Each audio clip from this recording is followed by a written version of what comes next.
And there's another variable that needs to be brought up in this dynamic as well. Just yesterday, the House passed a bill that the Senate had passed before that would require Chinese-based companies on U.S.-listed exchanges to comply with U.S. audit standards, something that they've fought for years. So you have another issue potentially that could drive a further wedge between U.S. and China. Dan, I've got to jump in because we only have a minute left. I've got to jump in, forgive me. Why did this take so long? Why were these companies ever allowed to list on U.S. exchanges without adhering to U.S. auditing rules? Why did this take so long? I think the political nature of how to engage with certain Chinese countries, companies knowing what the Chinese government's view is on essentially opening the books to foreign auditors in their domestic companies has always been a challenge. I think all of the China pressure, whether it was related to the Uyghur treatment in Xinjiang, Hong Kong, other sorts of human rights abuses, plus the national security threats, really boiled over with the House and Senate now passing this legislation. Dan, forgive me for rushing you. It's great to catch up. As always, we enjoy having you on the programme. Dan Tannenbaum there, of Oliver Wyman, a partner. Tom, I think that conversation underlines something so important. Whenever we talk about the US dollar, the FX market, we're talking about cyclical issues, rate differentials, the fundamentals, the economy, monetary policy. It's a different argument to say that just because the dollar is weakening, it's somehow losing its dominance in the global economy. That's a completely different conversation. Well, it's a completely different conversation, John. I've heard it since before I could shave once. I'm only shaving twice a week now, but John, that conversation has been out there forever. These are ebbs and flows in the market. Yeah, there's dollar weakness, but compared to the 80s, it's nothing. John, you should watch The Crown. Your grandfather's in it. I would love to watch The Crown. Coming up, kid.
Sani.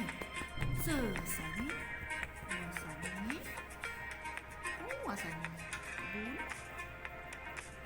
Sani kotak.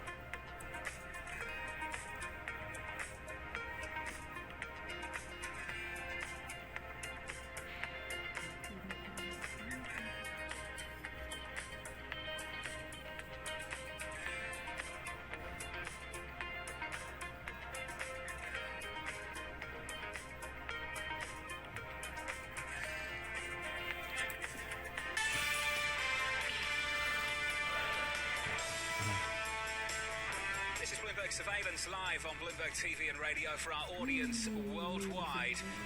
We've got some data for you, which means Michael McKee joins us this morning to break it down. Mike, jobless claims, they've been weak the last couple of weeks. What have we got now? Well, we are waiting for those numbers to come out, John, and it's all a little bit slower these days because the everything comes out on the internet. But right now, where we are is 712,000, which is a significant change, much lower than the last week, which was initially reported at 778. We're waiting for the numbers to pop up in terms of the revisions. Continuing claims are at 5,520,000. That's down from 6,071,000, or there's the revision, 6,089,000. So a significant drop of about 500,000 there. And initial jobless claims the prior week, 787. So big drop of about 12. We'll call it 670,000 jobless claims, which is a bit of a surprise. Now, I got to mention this, and we talked about it yesterday on your show, John. The problem we have this year is the fact that the numbers are so large, they don't seem to be accurate anymore. The Government Accountability Office put out a study this week that said, quote, the number of claims has not been an accurate estimate of the number of individuals claiming benefits during the pandemic because of backlogs in processing a historic volume of claims, among other data issues. So what they're saying is these numbers are too high, and we should see something much smaller. Right. It's still a lot of people out of work, still a big problem as we come into the end of the year and all those assistance programs end, but we can't really take the numbers too seriously as actual numbers. Okay, but Mike, this is important, and I don't mean the jobless claims. I mean the fact you're on Pharaoh's property yesterday and not on our property. We are jealous of our Michael McKee time. Michael, what's the real number? I mean, what's the McKee adjusted claim statistic? Well, I spent a lot of time working on this, and I'll tell you, Tom, it's I don't have any idea.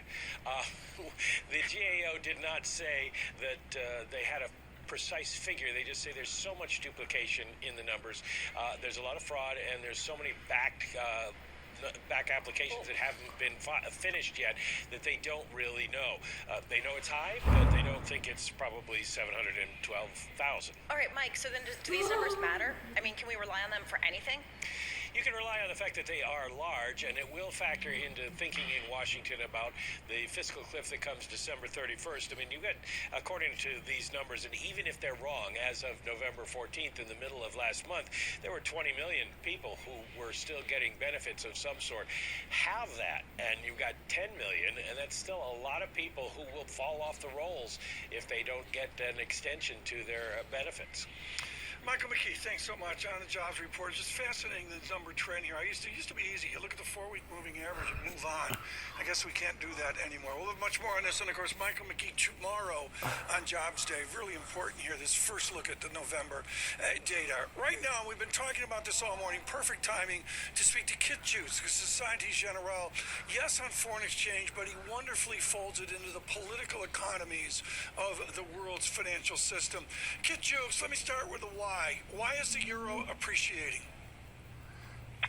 I think the euro is appreciating because the dollar's falling, simple starting point, because the real interest rate advantage that the dollar built up against the euro since 2011 has collapsed. And as the global economy starts to look forwards at a better tomorrow with vaccines, we can't have the euro this undervalued against the dollar. Most of the move has to come from a weaker dollar, but that relationship is wrong, and you can see it in so many ways. The capital flows that kept the euro down are beginning to unwind, we need to end up in 2 years' time at 130 for euro dollar somehow. Kit, the road to 130. Where's the pain threshold for the ECB? Is it the pace, the level? What are you looking for?